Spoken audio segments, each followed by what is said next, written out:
السلام عليكم ورحمة الله وبركاته. أهلا وسهلا بكل متابعيني المحترمين هنا على قناتي التانية. أنا عندي قناة أولانية اسمها هبة والمرأة هاشتاج هبة حنفي هنا على اليوتيوب.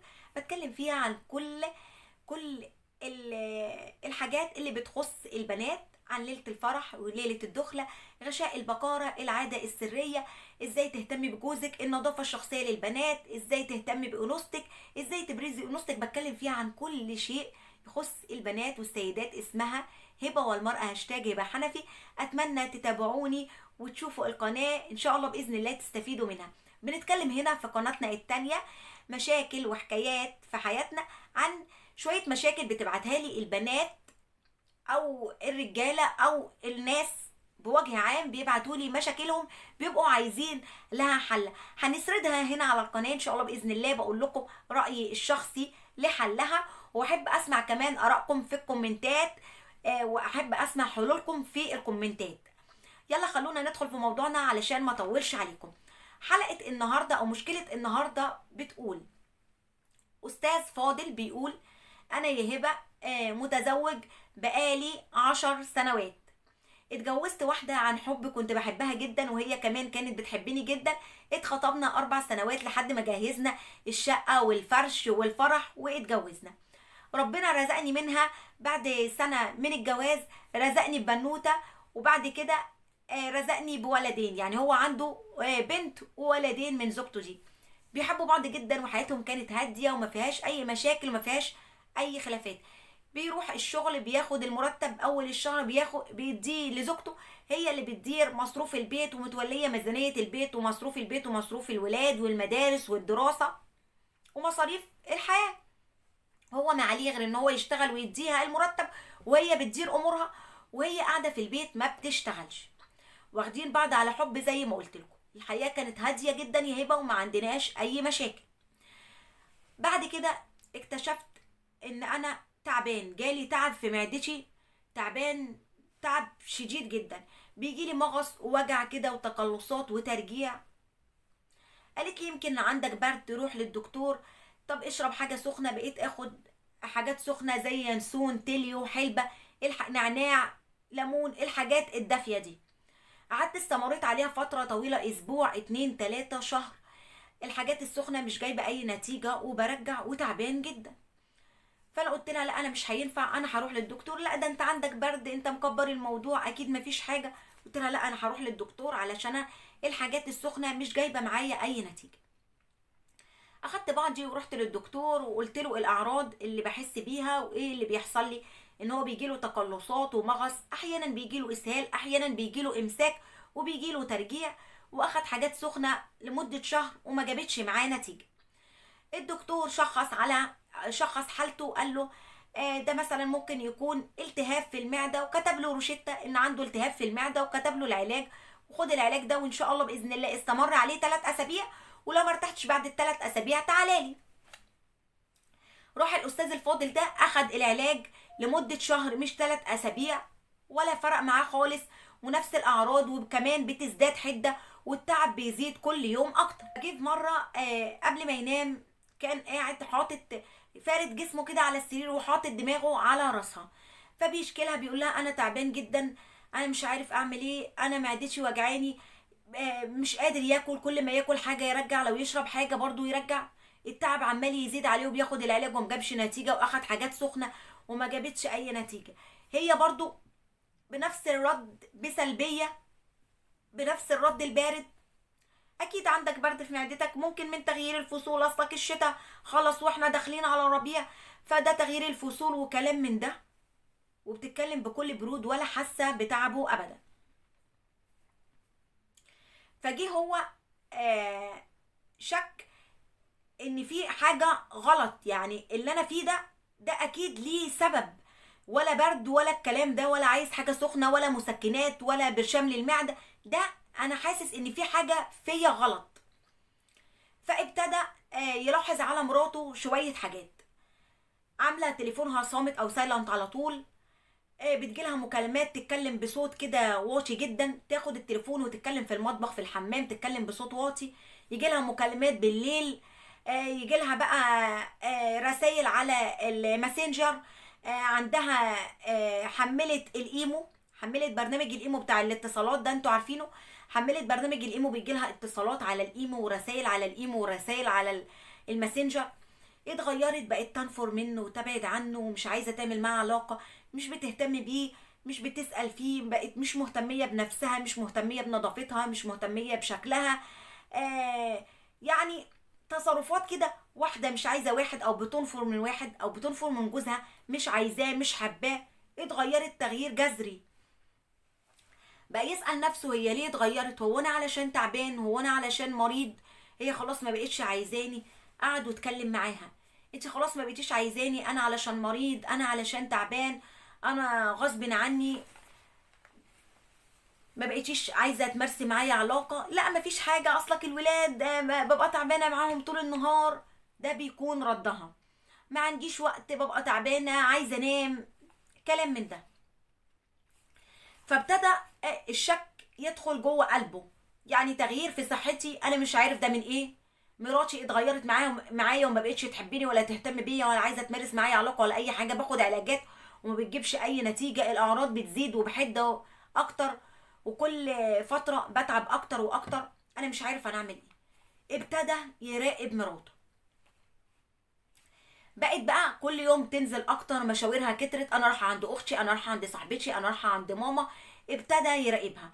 ابتدى يمسك تليفونها، لقى رسائل بتجيلها على الماسنجر، لقى رسائل بتجيلها على الايمو، تليفونات. ابتدى ياخد الارقام اللي بتكلمها، سمع صوت اللي بيرد على التليفون، لقاه راجل. معنى الرسائل اللي هو شافها ان هي على علاقه براجل تاني. مراتي على علاقة براجل تاني بعد الحب اللي كان بينا، بعد كل اللي حصل ده. احنا اخدنا بعض بعد عذاب، ده احنا اتجوزنا بعد كام سنة، ده انا بقالي 10 سنين معاها، ده هي ام ولادي، ده انا معايا منها 3 ولاد. طب كرامتي، طب اطلقها ما اطلقهاش، اكمل ما اكملش، مش عارف اعمل ايه يا هبة.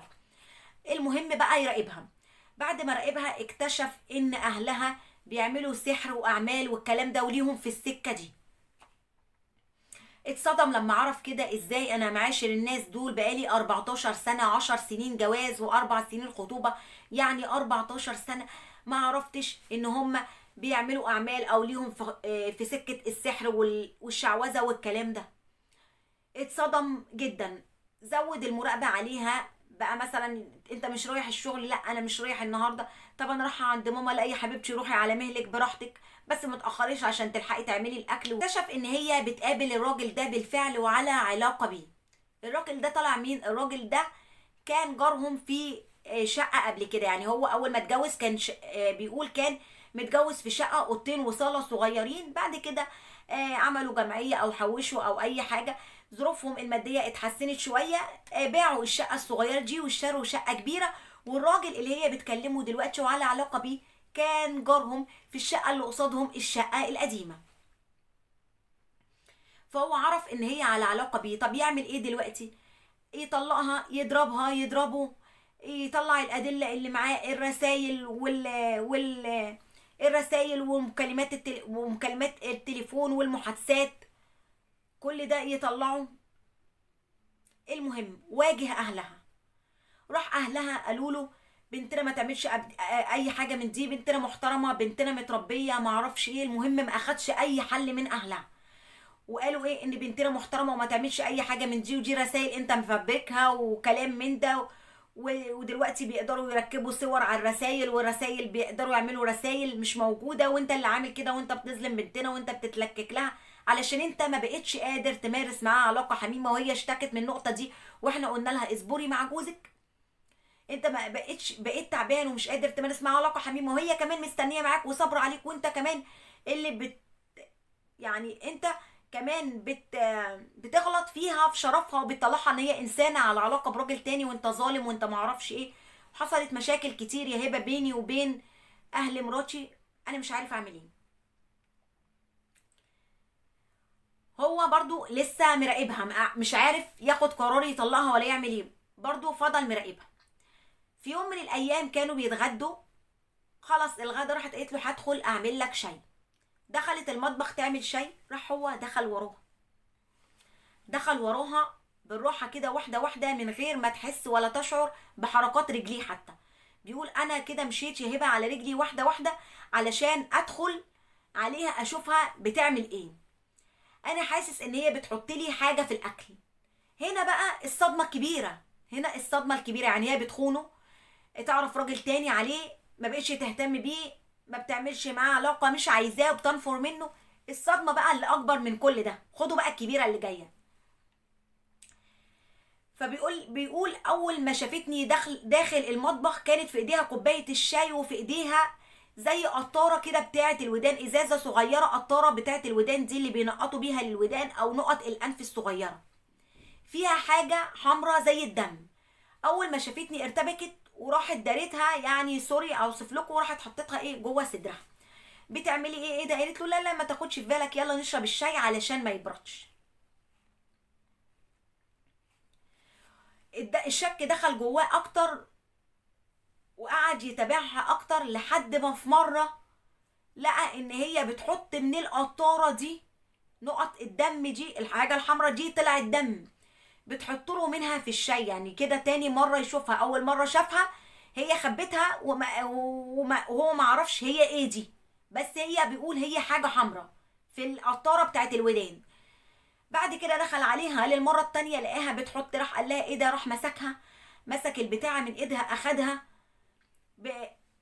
يعني فرغها كده في طبق او في كوبايه مش فاكره، قال لي فرغها في ايه، بيشم، راح لقاها ايه، دم دوره. مراتي بتحط لي دم الدوره في الشاي يا هبه. انا مش عارف اعمل ايه، انا مش عارف انا هخف ولا لا، اروح للدكاتره اقول لهم ايه، اطلقها ولا ما اطلقهاش، اكمل معاها، انا هظلم ولادي، انا عندي 3 ولاد، انا مش عارف اعمل ايه.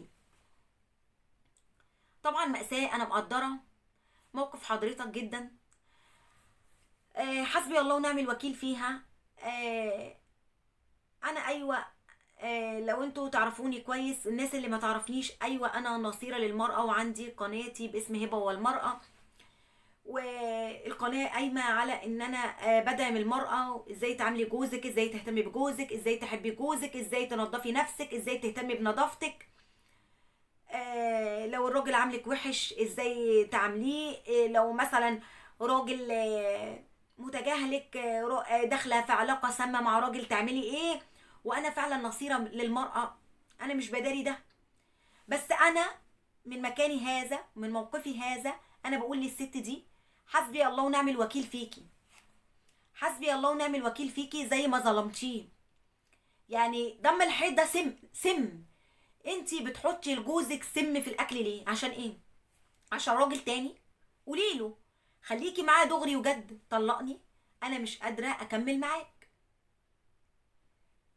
ليه؟ علشان 1 2 3، علشان انت مثلا مقصر في حقي، علشان انت تعبت، علشان انا بحب واحد تاني، علشان انا مش عايزه اكمل، خلاص احنا ملناش نصيب مع بعض لحد كده، ايا كان السبب، ايا كانت الاسباب.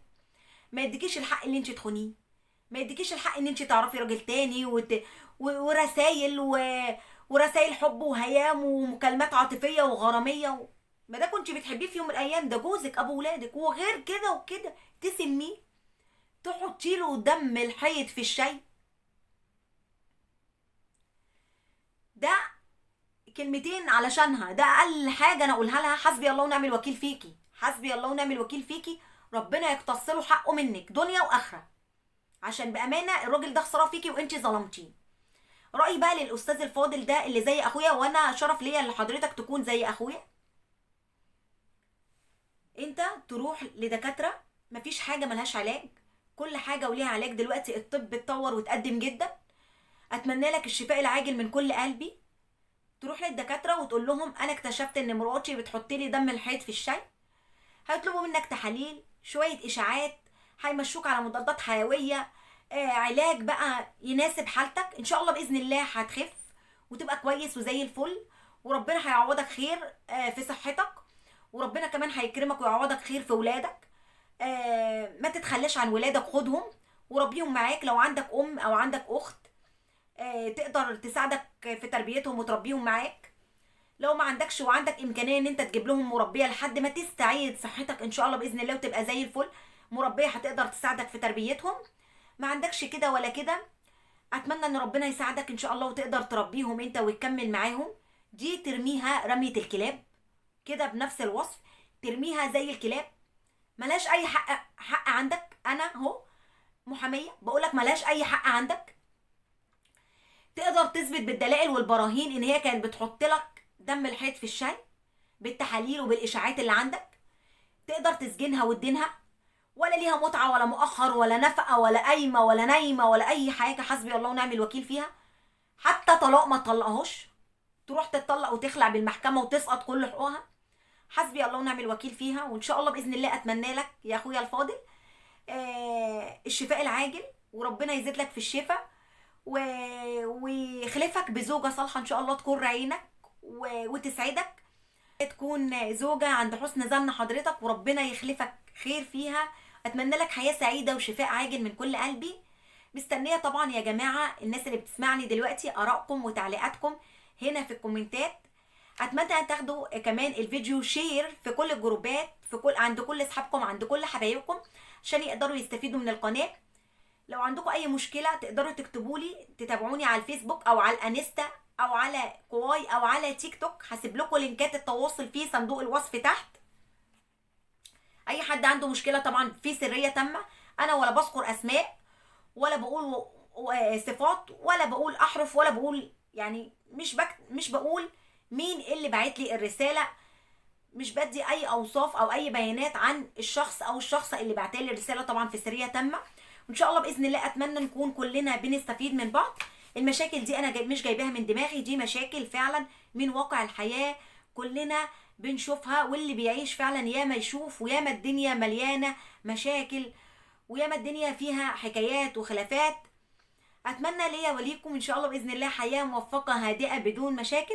اشوفكم فيديو تاني باذن الله، والسلام عليكم ورحمه الله وبركاته.